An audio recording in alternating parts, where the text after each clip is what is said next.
Alright, so today we're going to make an easy foie gras recipe. And the best thing is, you don't have to get yelled at by Gordon Ramsay. You can do this yourself and it's easy to do. So the first thing is, where do you get the foie gras? What I did was I went online and I researched it, and there really isn't that many farms that cater to foie gras in the United States anymore. But I went online, did some research, and guess what? You can find it on Amazon. It's all frozen, individually wrapped, and it came from a company called Marquis out of Miami. They specialize in gourmet foods like truffles, caviar, cheeses, and so on. This foie gras was from Hudson Valley, and it was shipped to me by Marquis, and it came in 16 2-ounce portions, individually wrapped. Foie gras is one of those things that if you go to a restaurant and you order as an appetizer, you're probably paying $20 for that piece. You can see here they come individually wrapped and there's 16 pieces. What you want to do is you want to let this sit out. Take, if you're going to make 2 or 3 pieces, take them out, let it sit out for a little bit. You don't want to make this while it's frozen. So take it out and then go ahead and cut it out of the bag. So here you can see the foie gras. It's 2-ounce pieces. Basically, this is duck liver, and duck liver is basically a block of fat, but it's a very tasty block of fat. And here I'm putting some salt and pepper. You want to be generous with the salt and generous with the pepper. That's all you're going to use.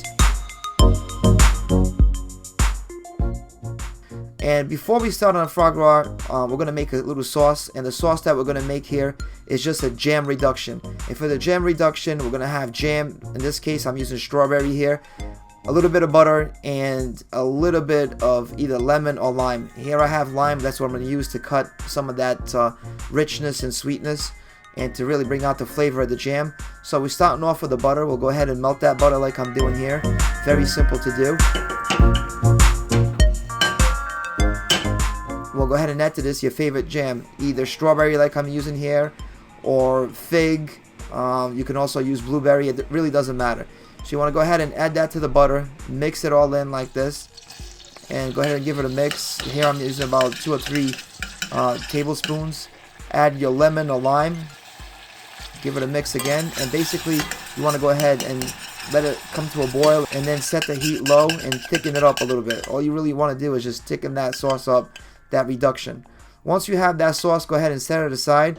Get your favorite non-stick pan, and notice I'm not using any kind of butter, any kind of oil. I'm just going to go ahead and place the foie gras on the pan.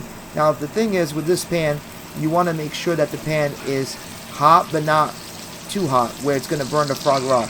Okay, some people on here, they're like, oh, it needs to be extremely hot. It doesn't need to be extremely hot. It needs to be hot enough for it to cook the foie gras, but not extremely hot, because this will burn fast.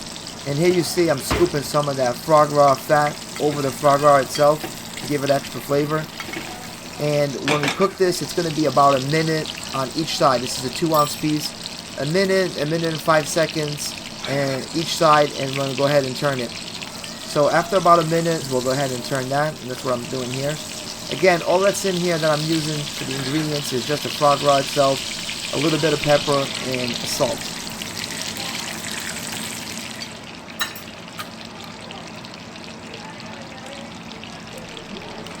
Once it's done, I'm going to go ahead and set it to the side, and I'm going to work on our plate. Here we have the jam reduction.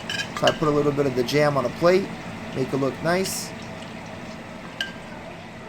And you don't have to be too generous with this. You just want this to cut some of that fatness from the liver itself.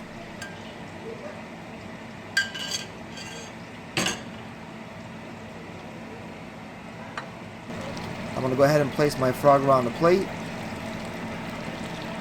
Right on the plate here. And then I'm going to go ahead and put a little bit more of the jam reduction. And then on top I just have some green onions. Again, just to cut some of that fatness and that richness from the foie gras itself. Cut it down a little bit. And with the green onion, the jam reduction, it goes perfectly with the foie gras. And here you can see what it looks like when I cut into it. Like I said, 1 minute on each side. And when you combine that foie gras with the jam reduction and a nice glass of wine, it's pure heaven. Foie gras is one of those things that's gourmet, that's expensive in a restaurant, but you can make it at home with your favorite wine, and it's really not that hard to do. Some of these videos in here, they make it seem worse than it is. What do you do with the duck fat? So what you want to do with duck fat is actually expensive if you buy it, and duck fat is great to cook anything in. So we're going to cook some steaks on this duck fat. So you can go ahead and start your appetizer with the foie gras and then use the duck fat to cook steak. So you can go ahead and make the foie gras as an appetizer and then use that fat that's been rendered from the foie gras.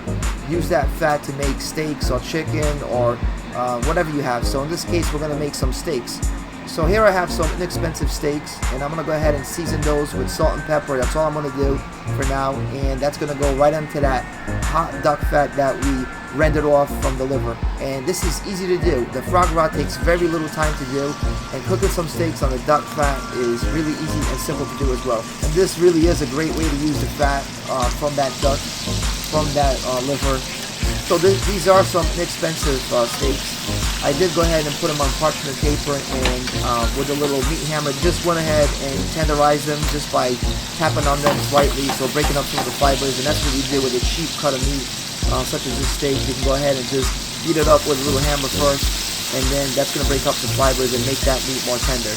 As you can see here, I added a little bit of paprika, a little bit of onion powder, and again, I'm just cooking it on the duck fat, on that foie gras fat that we rendered. Again, this is an inexpensive piece of meat that's going to just be elevated with that duck fat. So I'm going to go ahead and remove it when it's done, as I'm doing here, and you'll see, I'm going to cut this up in a minute here, how nice and beautiful that looks inside. Once you take off the steaks, what you want to do is you want to go ahead and add a little bit of white wine or red wine, and go ahead and render that. I'm adding a little bit of butter here and some green onions, because this is what I have here available, and I'm going to go ahead and make a sauce out of this. And here you can see the steaks. They look absolutely perfect inside. Not too pink, but I mean, they're delicious and moist. Really good. And that duck fat just elevated those steaks. And now to make the sauce, again, we just added the wine, a little bit of butter, and some chives. And to make this meal complete, we have some instant brown rice that we cooked on a microwave. We'll go ahead and layer our steaks, put a little bit of sauce on top. And here you have an awesome meal that was quick to do, using some of that duck fat that we had. The foie gras recipe itself is easy and quick. Then we went ahead and used that fat from the liver to make the steaks, and you have a beautiful meal. You have an appetizer and the main course, and it's very easy and very simple to do, very fast meal. I hope you have enjoyed this video. If you like this video, please leave some comments, and don't forget to check out my channel and subscribe for more videos.